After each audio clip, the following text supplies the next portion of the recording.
We are here with Warren Jr., Emma Ruhlman, as she holds the District 10 Class 5A championship following the Dragons' win over Slippery Rock 40-39. Emma, take us through that last sequence. The Rockets are up and you try to get that buzzer beater off. Yeah, that was crazy. But after Kelly, number 11, she made that layup, and then they came back down, and I knew I was like, okay, we got to foul, we got to stop the ball, and we got it. I got the ball, and I was going, and I saw Kelsey up here, and I was like, I think I can make it all the way to shoot like a pull-up three. And I got there, and I went up with it, and I don't remember which girl it is. I think it was 14. Got my arm, and I was like, okay, that was a foul, and then they called it, and I was like, oh crap. And I took him in, I was like, okay, and I looked at the scoreboard, and I was like, oh, like, if I make all three of these, we win the District 10 championship. And I was like, okay, like, it's not that big of a deal. And I looked at my mom, hoping maybe she'd give me some sort of like, you're fine. I think she had her eyes closed. And I was like, okay, I'll be fine. So I walked to the line, and I was like, okay, I do this all the time. Like, the amount of free throws I shoot. And we were just talking, me, Kelsey, and Riley in practice last night about that exact situation, is like going to the line knowing you need to make them all to win it. And I just went and I did my usual ABCs while I shoot. And then after the first one went in, I was like, Emma, you got this. Like, this is easy. So I'm just very proud of my team, and obviously, like, it would not have been even that close to the game if Tegan and Kelsey and Gracie didn't step up like they did. And I think Riley and I did a very good job of like keeping our composure and being leaders out there. So I'm very proud of my team. And speaking of that for a minute, you know, they held you and Riley without a field goal for the game. You got some points from the free throw line, obviously. Yeah. But is that what you expected their game plan to be coming in? Yeah, definitely. And honestly, thank you to all the teams that we've played this season who have done the triangle and twos, who have done the face guarding. Like, that's kind of become a second nature for us. And we've been saying it since Wednesday when we found out we'd be playing them. Like, our three other players need to step up.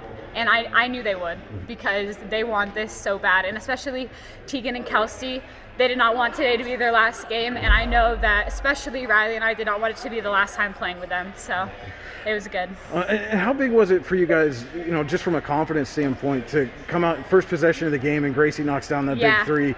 You know, do you know from that point that, you know, hey, they're going to be able to handle this? Yeah. Oh, yeah, definitely. I think, I mean, it's a D10 championship game. Everybody's nervous, but just being able to go out and seeing that it wasn't Riley or I who got the first field goal, it was one of those other three. I was like, they're going to be fine.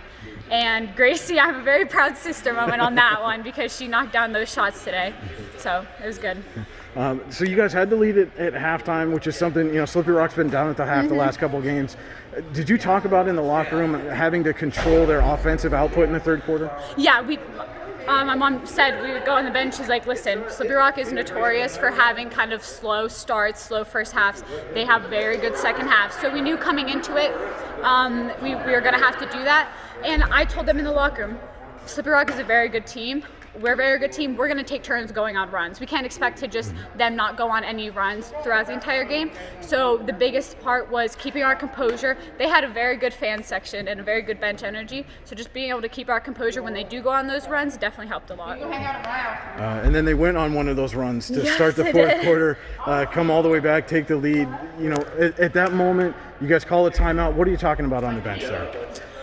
We were all just like, listen, like, we're fine. We need our defense and our rebounding. We said if we cannot rebound them, we will win this game. And I think Gracie and Tegan and I did a very good job of that. And our defense helped create our offense. And then again, those other three players, they just really stepped up. Looking ahead a little bit, you guys are going to go into the state playoffs again, third straight year for that.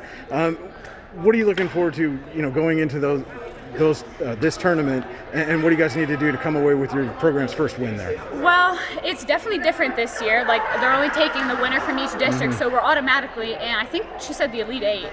So that's crazy. We're at 8 out of 8 teams in the entire state who are still playing basketball.